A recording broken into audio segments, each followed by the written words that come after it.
What's up, guys? Chris here again with Aquarium Conversations. Doing a real quick video. One of the topics someone wanted me to cover was aquarium maintenance. I'm going to try to do this as best as I can.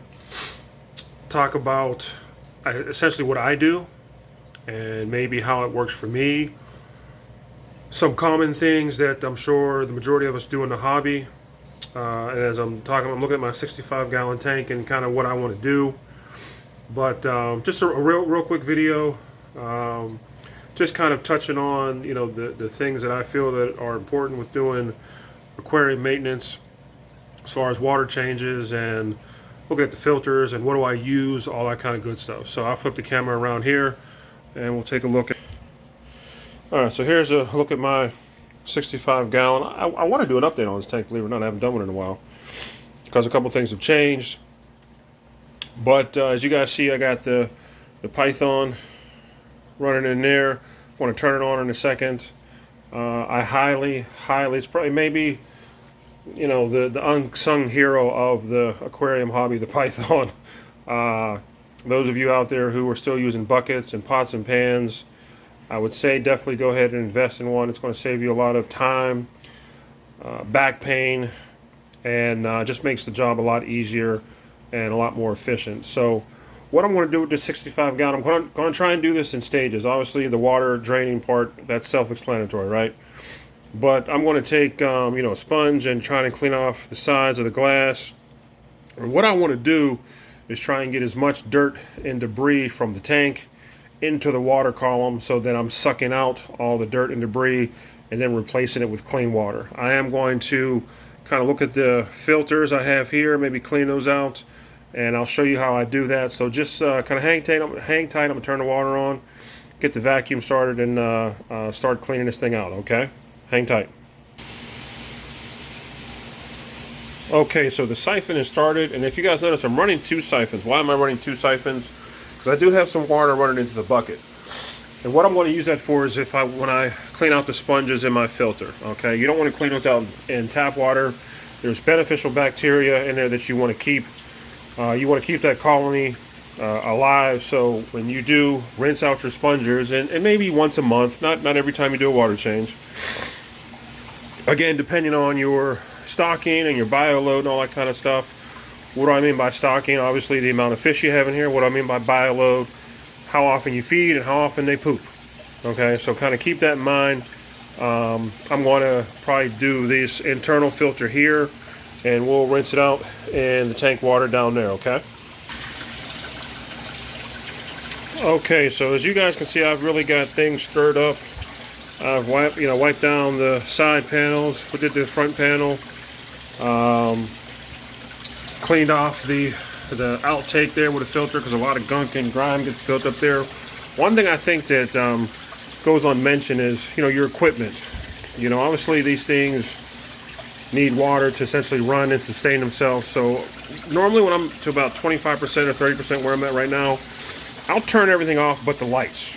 Okay, why do I do that? I don't want my heater to burn out, and I don't want the pumps on my filters to burn out. Oh, sorry, I don't want the pumps in the filters to burn out on those devices either. I want to keep those intact. So normally about now I'll go ahead and shut the power off to the filters and the heater.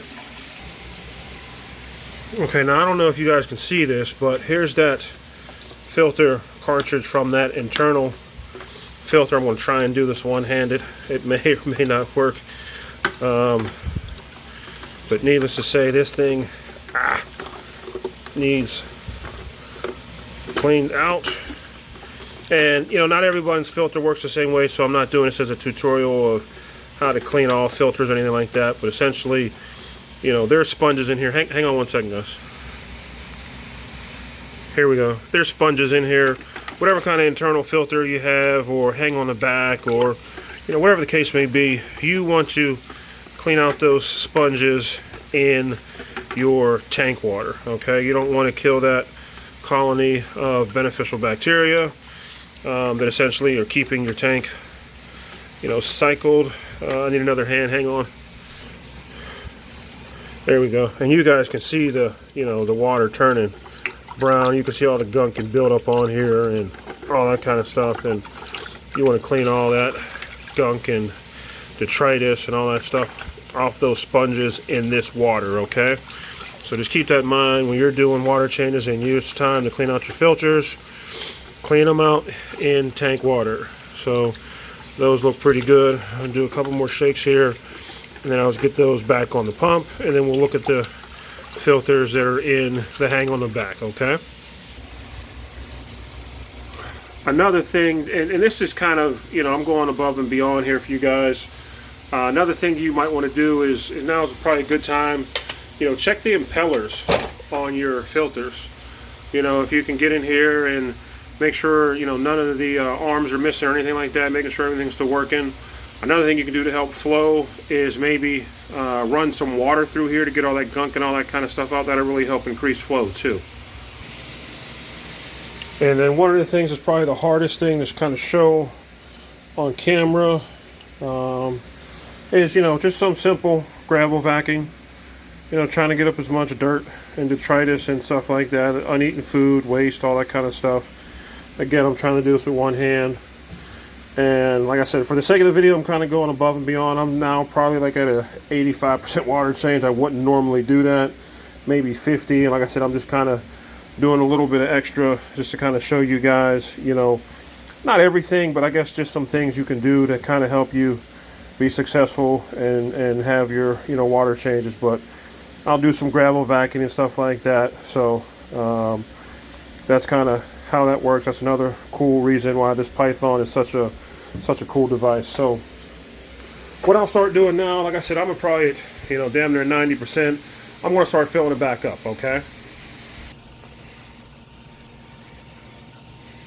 Okay, so I got clean water coming back in the tank. What I like to do now, just kind of, you know, some little detail things. I'll clean off, you know, the braces. Again, with you're not using any sort of detergents here, guys. You're using tank water, you know, stuff like that. I'm going to put water conditioner in here so I can kind of start playing around with the tap water. Not really having any issues because I'm going to use water conditioner at the end. But I'll clean off the lids. You know, over time your lids and stuff will get dirty. You know, so I'll clean those off. What else would I do? What else would I do?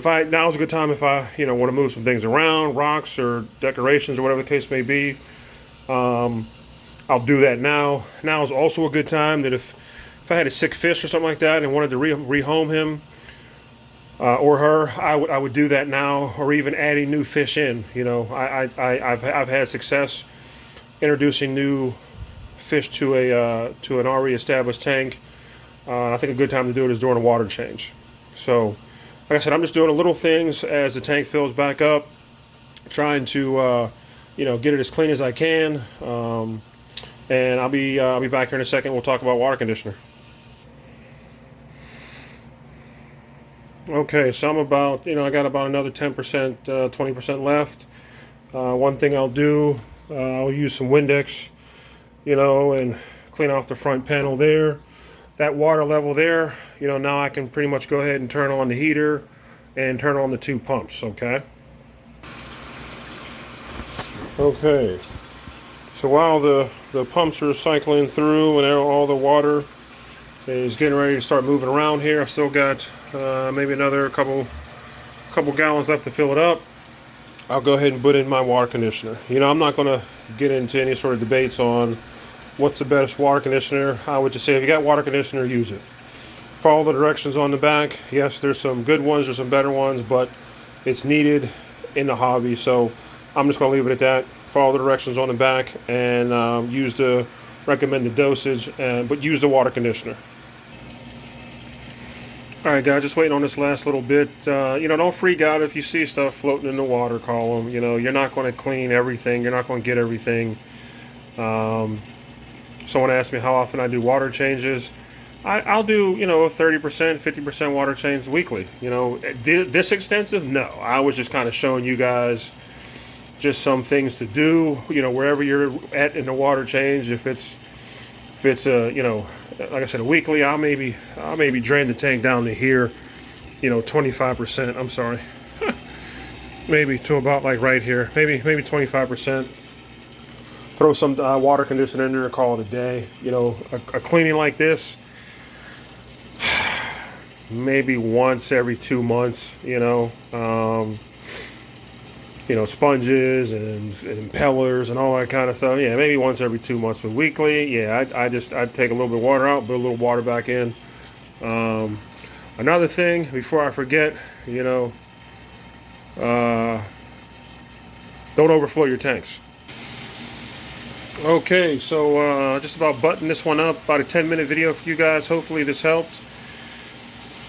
You know, your fish might be a little skittish. Don't be alarmed if they're hiding. You know, big water change can somewhat stress them out, but they should be up and active, kind of like mine are, soon thereafter. Don't forget about the water conditioner. Don't overflow your tanks. You know, aquarium maintenance doesn't have to be hard, guys. Do it weekly, couple of months. You know, watch your stocking, watch your feeding, things like that. All those things can contribute to how much maintenance you do, or how much maintenance you might end up having to do. So I'm now working on another tank, and as they say in the aquarium hobby, or maybe I just made it up, but on to the next tank. And I'll leave it there for you guys. Leave any questions or comments down below. Hopefully this helped you guys out. And as always, I'll talk to you guys down the road. Bye.